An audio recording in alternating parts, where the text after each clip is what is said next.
Muito bem, começando então o nosso Oriente-se. Hoje você pode participar pelo nosso telefone, o 193871-9620. Aí você concorre ao livro da Luciene Tonheta, não é? Adorei o nome, A História da Menininha e do Medo da Menininha. Daqui a pouco a gente fala sobre isso. Você também pode participar pelo nosso e-mail oriente@rs21.com.br, oriente@rs21.com.br, pelo Twitter, @oriente21 ou pelo Facebook, Orientes com hífen. Tá certo? Estamos começando, graças a Deus, mais um momento desse que a gente vai abrir o coração para entrar nesses temas tão atuais que nos surpreendem hoje, a influência da mídia na vida das crianças. Mas eu já quero dar boa noite aqui para a Luciene e perguntar do livro. Boa noite, bem-vinda, Luciene, tudo bem? Obrigada, boa noite. Como é que é a história da menina e do medo da menininha? Na verdade, é um livro sobre crianças que... A história da menina é a história de uma menina que se coloca como alvo de bullying e encontra nela mesma a possibilidade de superação. Então, este livro, por trás dele, existe todo um aparato de pesquisa na psicologia moral para entender que, por um processo de autorregulação, a possibilidade desse sujeito de não se conformar com a imagem que o outro coloca para ele, não é? Para que ele se vitimize, para que ele possa superar essa condição de vítima. Então, é um livro para crianças, mas que traz também um material pedagógico para pais e professores. Passos. Exatamente. Traz luz, que bom. Ricardo, bem-vindo. Obrigado, Laércio. Está sempre por trás, hoje pela frente? Nos bastidores, agora na frente da câmera? Agora na frente da câmera. Tem o programa Caixa de Ferramentas, que passa logo depois do Oriente, né? Sim. Já fique aí ligado no programa assim que terminar o Oriente. Mande um abraço, por favor, para Belém do Pará. Eu sou de Belém do Pará, vim cheio de recomendações, pelo amor de Deus. Eu amo aquela cidade de Belém do Pará, principalmente, que é a que eu mais conheço, né? Eu tenho grandes amigos lá em Belém do Pará. Um abraço para esse povo querido de Belém do Pará. Calorzinho, né? Calorzinho que isso. Eu estou aqui muito tranquilo, sabendo que está 16 graus abaixo de zero, né? Já que no Pará é 40 graus de madrugada, chovendo. Então, um prazer enorme estar aqui no Oriente. É um programa que eu gosto muito do formato, estar conversando de temas tão importantes para a sociedade de uma maneira tão livre e descontraída. Legal. Ivan, bem-vindo. Boa noite. Boa noite, obrigado. Você é psicólogo, trabalha em que área específica? Eu trabalho com psicoterapia e análise de crianças, adolescentes e famílias. Que beleza. Sou professor universitário também. Aqui em Campinas? Aqui em Campinas e em Londrina. Em Londrina? Faz a ponte aérea? Eu faço a ponte aérea. Vamos começar então, deixa eu perguntar para vocês, né, começando pelo Ivan, essa história da gente ter perdido um pouco desse espaço infantil, de certa forma, né, a gente que já passou pela infância, a gente tem um saudosismo. Eu joguei bola, eu brinquei de pique, eu ficava na rua, a gente fazia aquelas molecagens próprias de garoto, né, de esconder uma meia amarradinha assim atrás de um poste, quando vinha alguém passando, a gente puxava, a pessoa levava aquele susto, a gente saía correndo. Brincadeiras que parece que foram ficando. Há uma mudança no nosso ambiente, não é, Ivan? O que você diria para nós? Bom, desde os anos 50, no pós-guerra, nós vimos mudando drasticamente, tanto tecnologicamente como do ponto de vista humano. E o que aconteceu, e o que hoje infelizmente acontece, é que nós começamos a gostar muito da tecnologia e a não prestar atenção nessa coisa humana. Por exemplo, você estava dizendo agora há pouco, né? Se fica pai sendo pai. Mas existem algumas coisas que as ciências humanas, as ciências médicas, a neurologia hoje, tem coisas para dizer para os pais. O pai não é uma coisa instintiva mais, né? Hoje nós temos que mudar. A tecnologia mudou a nossa vida, a vida dos nossos filhos, a escola dos nossos filhos. E nós temos que mudar. Hoje, criar um filho merece um aparato maior do que antigamente, quando a gente brincava de amarelinha na rua e todo mundo estava sentado nas calçadas com cadeiras, né?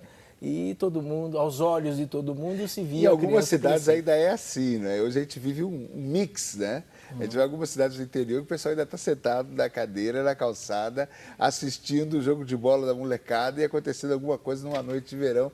No Brasil, nos interiores, é assim. Mas fica aqui a sugestão já para um próximo programa, né?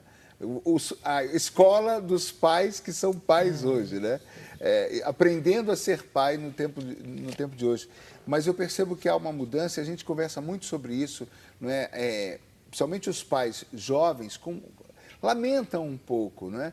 Porque os filhos hoje, por causa de segurança, por causa de tantas coisas, a gente perdeu um pouco da possibilidade. A gente tem receio, não é, Luciane, das nossas crianças ficarem muito ao sabor dos ventos. Dá uma sensação de que alguma coisa pode acontecer. Também tem isso. Tem. E, veja, é engraçado como a gente se esqueceu até da importância destes pares para o que é a formação humana mesmo dessa criança.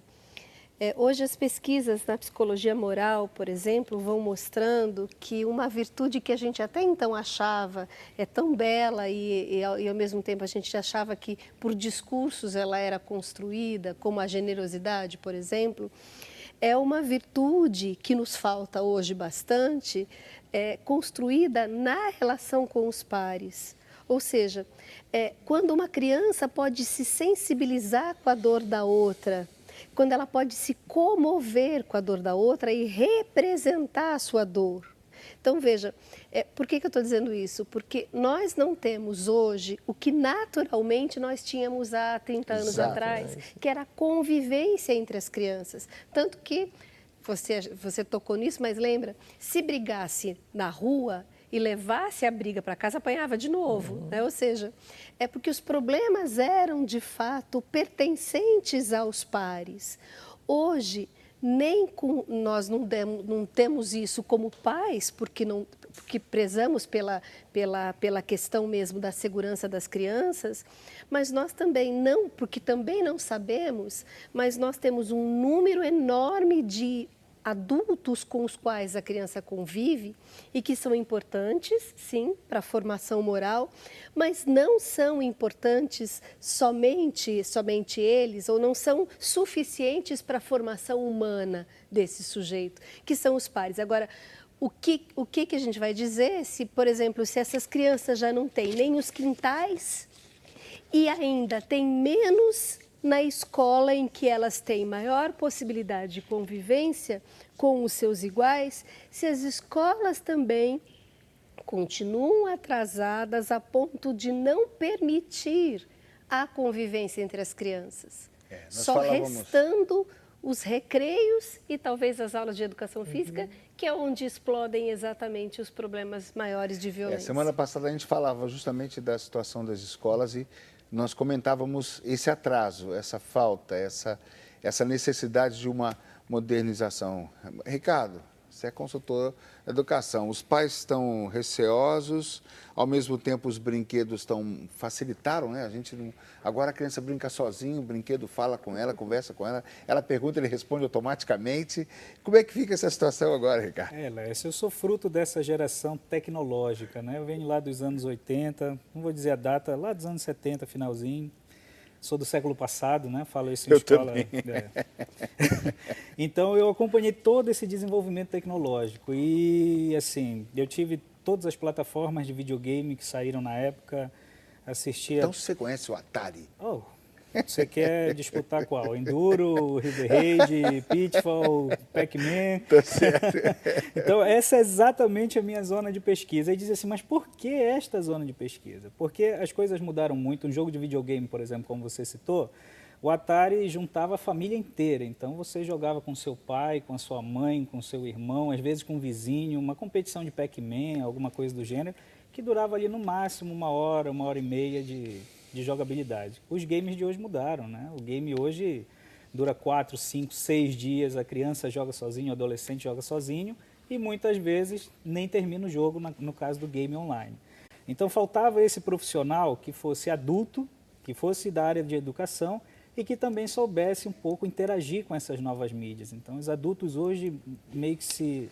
A gente pode dizer que a gente não aprendeu ainda a lidar com essas mídias? Olha, eu comparo o adulto àquela criança que está esperando um presente de Natal e ganha toda a coleção daquele presente que ela estava esperando um só. Exato. Ele está muito encantado com tudo, ele não consegue processar, decodificar tanta informação e acaba deixando passar muito conteúdo que não só não é agradável para a vida da criança, como pode destruir a vida dela num futuro bem próximo. Então, vocês estão citando indiretamente, e principalmente a Luciane falou bastante, uma coisa que a gente comentou semana passada aqui, que é essa questão da solidão, né? Hoje as pessoas não convivem mais, você falava dos pares, a criança está crescendo sozinha. Sim. No seu quarto. O pai sai para trabalhar, a criança... O grande amigo dela é o computador e alguém que aparece ali na tela com ela. Não é? Nós perdemos até nós estamos tão ocupados, né, no trânsito, perdemos tanto tempo que a gente tem pouco tempo para conversar. Hoje, com o Orientes aqui, eu gasto muito mais tempo aqui conversando aqui do que no meu dia a dia. Essa modernidade trouxe também um pouco desse isolamento da pessoa, né? A gente não sabe lidar com essa tecnologia, a gente está perdendo a nossa humanidade. Eu, certa vez, elaborei um pensamento na escola e, na época, o Orkut era a rede social mais famosa. E um aluno me chamou no final da palestra e disse assim, professor, tudo bem, o senhor falou de uma realidade, eu entendi essa realidade, mas eu queria falar para o senhor que, enquanto o senhor está dizendo para eu diminuir as horas que eu fico na internet, a minha mãe passa o tempo inteiro na internet. Então, o senhor tem que olhar também para toda essa realidade que nos envolve aí. O professor Dr. Capelato, que foi o primeiro entrevistado do programa Caixa de Ferramentas aqui da TV Século XXI, pode falar com muito mais propriedade dessa realidade, que é um amigo, um parceiro nosso do programa, dessa solidão que a criança enfrenta e quais as causas e consequências para essa realidade tão próxima, né? Eu acho que nem só a criança, né? Nós estamos juntos, porém separados, né? Sim.